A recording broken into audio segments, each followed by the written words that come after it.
कि हमारे यशस्वी प्रधानमंत्री स्वयं में बहुत बुद्धिमान हैं। हमारी तैयारी पूरे 5 साल चलती है और हम विकास के दम पर जीतने की बात करते हैं। हमारी पार्टी सबका साथ सबका विकास लेकर के चलती है। हम बिरादरीवाद की बात नहीं करते। हमारी पार्टी, हमारी सरकार हर मुद्दे पर चर्चा कराना चाहती है, हर मुद्दे पे बात करना चाहती है। मैं पूछती हूँ एक सवाल उनसे या किसी से भी, अगर किसी मुद्दे पर कोई विवाद है तो उस पर हम चर्चा करके उसका समाधान करेंगे कि भाग के समाधान करेंगे, क्योंकि विपक्ष के पास कोई मुद्दा नहीं है। वो किस मुद्दे को लेकर के आए, इसीलिए वो खाली वॉकआउट करते हैं, शोर शराबा करते हैं, हंगामा करते हैं और जनता की गाढ़ी कमाई का जो पैसा है उसको बर्बाद करते हैं।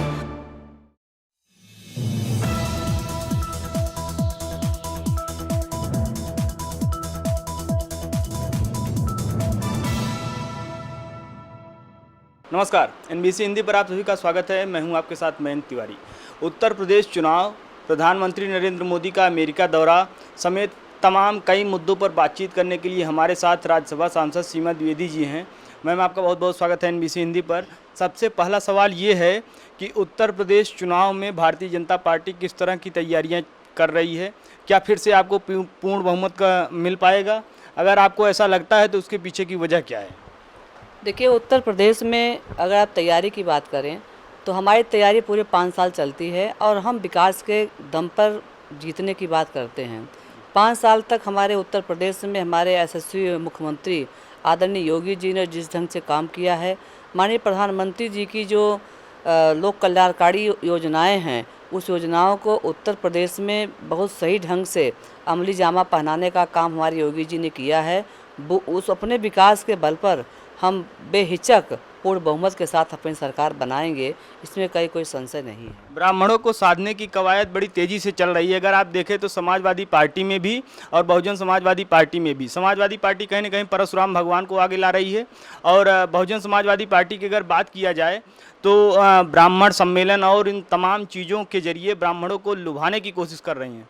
आप भी एक ब्राह्मण हैं, तो आप ये ब्राह्मणों का वोट बैंक क्या बीजेपी से जुड़ा रह पाएगा या इन लोगों के लोग लुभावने कुछ इस तरह की जो बातें चल रही हैं उससे कुछ प्रभावित होगा मामला?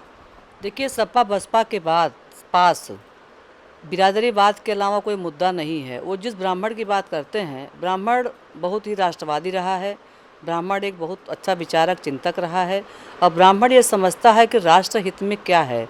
सपा बसपा जब चुनाव आती है तो ब्राह्मण की बात करते हैं और मायावती जी को शायद ये भूल गया होगा कि ब्राह्मण अभी तक नहीं भूला है, तिलक तराजू और तलवार इनको मारो जूते चार, इस बात को ब्राह्मण अभी तक नहीं भूला है। ब्राह्मण अभी तक इस बात को नहीं भूला है कि हमारे स्वर्गीय प्रधानमंत्री आदरणीय अटल बिहारी वाजपेयी जी की सरकार एक वोट से पार्लियामेंट में हारी थी। क्या तब हम ब्राह्मण नहीं थे? इसी तरह से परशुराम की बात अगर करते हैं अखिलेश यादव जी, तो अखिलेश यादव जी जिस बिरादरी के लिए काम करते हैं, जिस बिरादरी के नाम पे अपना पार्टी चलाते हैं, वो उनकी चिंता करते हैं। ब्राह्मण को वो बेवकूफ़ बनाने का काम कर रहे हैं। मैं भी तो एक ब्राह्मण हूँ, एक महिला हूँ। हमारी पार्टी ने जिस तरह से मुझे राज्यसभा में भेजा है, क्या मैं ब्राह्मण नहीं हूँ? क्या हमारे अजय मिश्रा जी को मंत्री बनाया गया, वो ब्राह्मण नहीं है? हरिद्वार दुबे जी को सांसद बनाया गया, क्या वो ब्राह्मण नहीं है? आदरणीय शर्मा जी को एमएलसी बनाया गया, क्या वो ब्राह्मण नहीं है?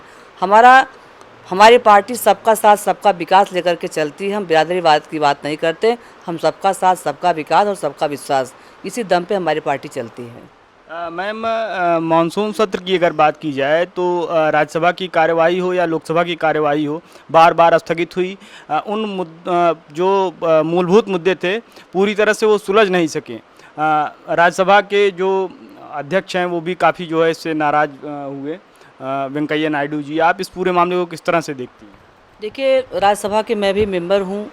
हमारी पार्टी, हमारी सरकार हर मुद्दे पर चर्चा कराना चाहती है, हर मुद्दे पे बात करना चाहती है, लेकिन विपक्ष को खाली ये दिखाना है कि हम वॉकआउट करेंगे, हम चर्चा नहीं होने देंगे।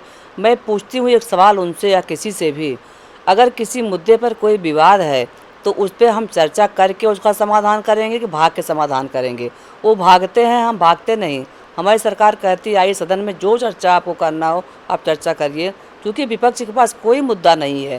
वो किस मुद्दे को लेकर के आए, इसीलिए वो खाली वॉकआउट करते हैं, शोर शराबा करते हैं, हंगामा करते हैं और जनता की गाढ़ी कमाई का जो पैसा है उसको बर्बाद करते हैं।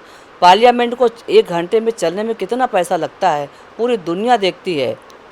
हम हर मुद्दे पे बात कर सकते हैं, हर मुद्दों को पार्लियामेंट में ला सकते हैं, लेकिन विपक्ष एकदम से इस बात को नहीं समझ रहा है। वो खाली और खाली हल्ला शोर शराबा करने की बात करती है, जो कि बहुत निंदनीय है।